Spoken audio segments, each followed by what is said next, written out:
Everyone, तो आज हम इस वीडियो में बात करने वाले हैं एडोलसेंस सीरीज के बारे में, जो कि अभी रिसेंटली ही नेटफ्लिक्स पे आई है। और मैंने इसको तब नहीं देखा था, मुझे लगा कि यार एवं ही है तो मैं क्यों ही देखूं। लेकिन जब मैंने कुछ लोगों के मतलब जो वीडियोस बनाते हैं, रिव्यू वगैरह करते हैं, तो उनकी वीडियोस देखी तो मुझे लगा कि मुझे भी देखनी चाहिए। तो मैंने फाइनली देखा और सबसे अच्छी चीज थी कि 4 एपिसोड की है। बात करेंगे सीरीज की, तो ये जो है ये वन टेक सीरीज था, मतलब इसमें कोई भी कट आपको कहीं भी देखने को नहीं मिलेगा।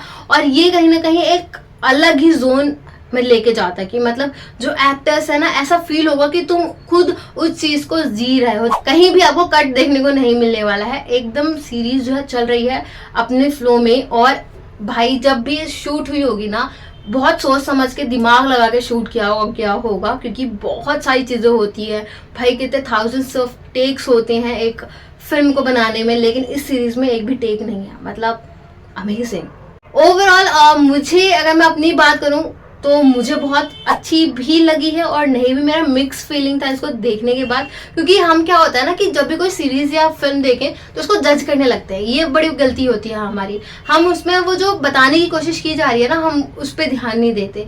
कहीं ना कहीं इससे बहुत सारी चीजें आप पॉइंट आउट कर सकते हो। सबसे पहली चीज जो मुझे लगी है वो है कि मॉम डैड मतलब पेरेंट्स और चाइल्ड में जो कम्युनिकेशन गैप है ना, कहीं ना कहीं उस चीज को आप इसमें महसूस करोगे। साथ ही साथ बाय द वे, स्टोरी तो मैंने बात की ही नहीं कि क्या स्टोरी थी, सीधा मैं बात करने लग गई कि क्या वो होने वाला आउटकम।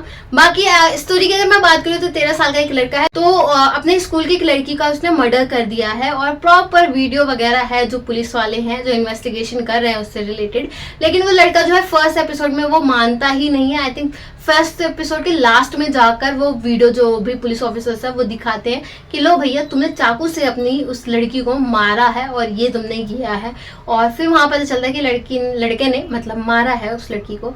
और ये मेन कहानी है कि 13 साल का एक लड़का है, उसने अपने स्कूल की लड़की को मारा है। और सारी कहानी इसी के इर्द गिर्द घूमती है।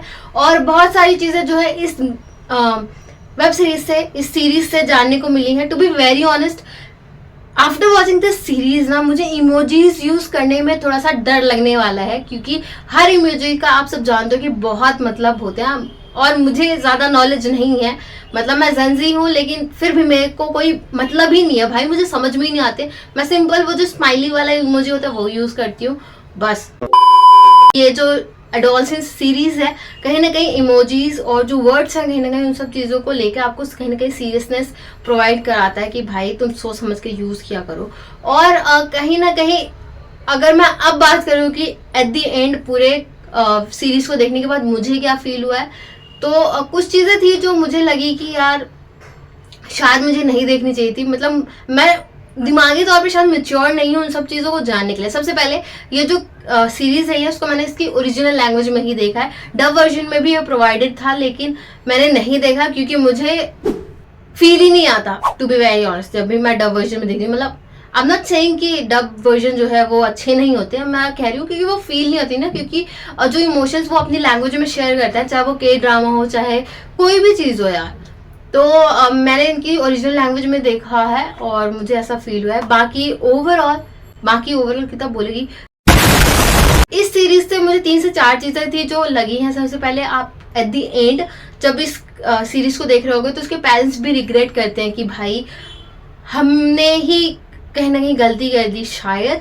और एक चीज की, हमारे माँ बाप ने जो चीज झेली है ना, उन्होंने हमेशा चाहा है कि हमारे बच्चे वो चीज ना झेले। कहीं ना कहीं वो चीज भी दिखाई देती है और बच्चे इस चीज को नहीं समझते हैं, और ये अभी की जनरेशन पे भी कहीं ना कहीं जाती है, ठीक है। और साथ ही साथ communication gap between parents and child, वो चीज भी देखने को मिलती है। और दोस्तों के साथ आज के सोसाइटी में हम फिट होने के लिए अपने आप को कितना ज्यादा मतलब बदल देते हैं ना, उस चीज को भी कहीं ना कहीं दिखाया गया है। जो इसमें लड़का है जिसपे पूरी कहानी बेस्ड बनी हुई है, तो वो अपने आप को अगली मानता है। मतलब 3rd एपिसोड या 4th एपिसोड में ये बात वो कहता है। एक और चीज की, स्कूलों में बुलिंग जो है बहुत बड़े लेवल पे हो रही है। और बुलिंग होने का रीजन क्या है, ये बुली शब्द ही जो है ना सबसे ज्यादा खराब है। मतलब मैं जिस स्कूल से पढ़ी हूँ, मैंने कभी वहां पे ऐसा फील नहीं किया, स्कूल में इवन कॉलेजेस में भी, लेकिन होगा कहीं ना कहीं होता होगा तभी ये चीज दिखाई गई है। और जहाँ की ये स्टोरी है तो उस वहाँ पे होता ही होगा ऑब्वियसली, तभी ये कहानी ऐसी बनाने की कोशिश की गई थी। तो ये बुलिंग जो स्कूलों में कॉलेजेस में होती है वो शायद उसको रोकना चाहिए। जो टीचर्स है, जो पेरेंट्स है, कहीं ना कहीं बच्चे जो है पेरेंट्स की छूट का जो यूज करते हैं ना, वो भी कहीं ना कहीं गलत है। तो वो आप फील करोगे इस ड्रामा को देखते हुए। बहुत सारी चीजें हैं यहाँ, बेसिक सी चीजें जो हम अपने स्कूलों में, जो हमारे टीचर हम ज्ञान मानते थे कि देते हैं, लेकिन वो रियलिटी है। और अगर उसको अपने जीवन में अपनाया तो शायद हमारी जिंदगी जो है वो अलग होगी। कहीं ना कहीं वो चीज भी आपको फील होगी इस सीरीज को देखने के बाद। तो ओवरऑल ये सीरीज जो थी आपको कहीं ना कहीं सोचने समझने की एक इच्छा जागरूक करती है। साथ ही साथ जो आप सिचुएशन में हो, कहीं ना कहीं उससे भी अगर आप कनेक्ट करने की कोशिश करोगे ना, तो बहुत सारी चीजें क्लियर हो जाएंगी। लेकिन हम क्या करते हैं, फिल्म हो, वेब सीरीज हो या कोई टीवी शो हो ना, तो हम उसको देख के इग्नोर कर देते हैं। उससे अच्छी चीज जो है वो सीखने की कोशिश नहीं करते, लेकिन बुरी चीज जो है वो सीख लेते हैं। तो ये चीज शायद जो है वो गलत है, वो नहीं करनी चाहिए। इस जो सीरीज है इससे अच्छी चीजें सीखो। ये चीजें ना हो तो कितना बेटर होगा। तो कहीं ना कहीं वो चीज थी। मतलब ओवरऑल जो सीरीज है वो काफी अच्छी थी। But to be very honest, अगर मुझे रिकमेंड करनी हो किसी को, तो मैं उसी को रिकमेंड करूंगी जो मिच्योर है दिमागी तौर पे इस सीरीज को देखने के बाद। There were a lot of words जो मुझे नहीं पता है और उसको मैंने सर्च करने की भी कोशिश नहीं की, और मुझे लगता है शायद उसको ना ही जानूं तो बेटर है। ठीक है, वो चीज़ भी थी। बाकी क्योंकि मैं जो वेस्टर्न सीरीज है तो उनको कम देखती हूँ, या इंडियन सीरीज जो है उनको कम देखती हूँ, तो शायद मेरी मेच्योरिटी लेवल उतना अच्छा नहीं है जब ये के ड्रामा जब सीरीज की बात होती है वेस्टर्न और हमारे यहाँ इंटरनेशनल सीरीज की बात होती है।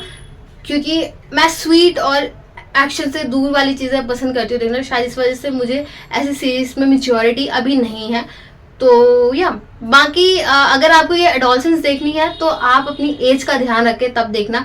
आई वुड सजेस्ट कि अगर तुम 15 साल से नीचे के हो तो मत ही देखो, क्योंकि हर सोसाइटी अलग अलग होती है, राइट। हमारी इंडियन सोसाइटी दूसरे तरीके से वर्क करती है, वेस्टर्न सोसाइटी दूसरे तरीके से वर्क करती है। जहाँ की कहानी ये है वहाँ दूसरे तरीके की चीजें हैं। हमारी सिचुएशन अलग होगी, उनकी सिचुएशन अलग है। हमेशा रील और रियल लाइफ में डिफरेंस करना सीखो और उसको अपने जीवन में मत अपनाओ जो चीज़ अच्छी नहीं है। मुझे ये चीज़ सीखने को मिली इस सीरीज को देखने के बाद, तो मुझे लगा कि आपको बतानी चाहिए। बाकी अगर मैं कहूँ ओवरऑल सीरीज जो है काफ़ी अच्छी है। लाइक जो इमोशंस है और एक टेक में पूरी सीरीज जो है, पूरा एक एपिसोड जो है वो बनाया गया है। तो वो बच्चा जो इतना मैच्योर होगा वो कि वो अपने इमोशंस को इतने प्यारे, इतना अच्छे तरीके से शोकेस कर रहा है। एक इसमें ना एक प्रोफेसर या एक लड़की आती है, अगर मुझे इनकी इमेज मिल जाए तो मैं आपको यहाँ पे शेयर करूंगी। तो ये जो है वो आती है उससे बात करने के लिए, और वो 13 साल का बच्चा उस औरत को, उस लेडी को भी डरा देता है अपनी आवाज से। तो आप सोच सकते हो कि मैच्योरिटी लेवल कितना ज्यादा हाई होगा, और कहीं ना कहीं ये सोचने पे मजबूर भी करता है कि क्या उस लड़के ने सच में उस लड़की को मारा है। और जब आप ये पार्ट देखते हो ना जहाँ पे वो उस औरत के ऊपर चिल्ला रहा है अपने फ्रस्ट्रेशन में, तो वहां से आपको लगता है कि हाँ इसी बंदे ने किया होगा, क्योंकि उसका टेम्पर जो है बहुत हाई होता है। Hot tempered kind of person वो होता है। मेरे हिसाब से एक अच्छी सीरीज है। थोड़ा सा एज का ध्यान रख के तब देखो, मैं तो यही सजेस्ट करूंगी। और अगर तुम मैच्योर नहीं हो उन शब्दों को समझने के लिए तो मत ही देखो, तो बेटर है। बाकी या क्योंकि मैं खुद नहीं समझ पाई हूँ कुछ शब्दों को, और मैंने सर्च करने की सीरियसली कोई कोशिश भी नहीं की है उसको देखने के बाद। एनीवेज बात करें कि भाई क्या बात कर रही थी मैं इससे पहले, भूल गई। ओके हाँ, तो अब बात करते हैं कि क्या इसका सेकंड सीजन आएगा, क्योंकि एंड जो हुआ है सीजन का तो ऐसा कुछ होता है। जो लड़का है 13 साल का, तो उसके फादर जो है उसके कमरे में जाते हैं और एक आप कह सकते हो टेडी बियर, छोटा सा, बहुत छोटा सा रखा होता है उसके कमरे में, और वो सॉरी बोलते हैं उसको। मतलब वो बेड पे वो टेडी रखा होता है, बच्चे उसके बेटे के बेड पे रखा होता है, और उसको सॉरी बोलते हैं, जो कि वो शायद सॉरी अपने बेटे से बोलना चाहते हैं लेकिन वो बोल नहीं पाते हैं।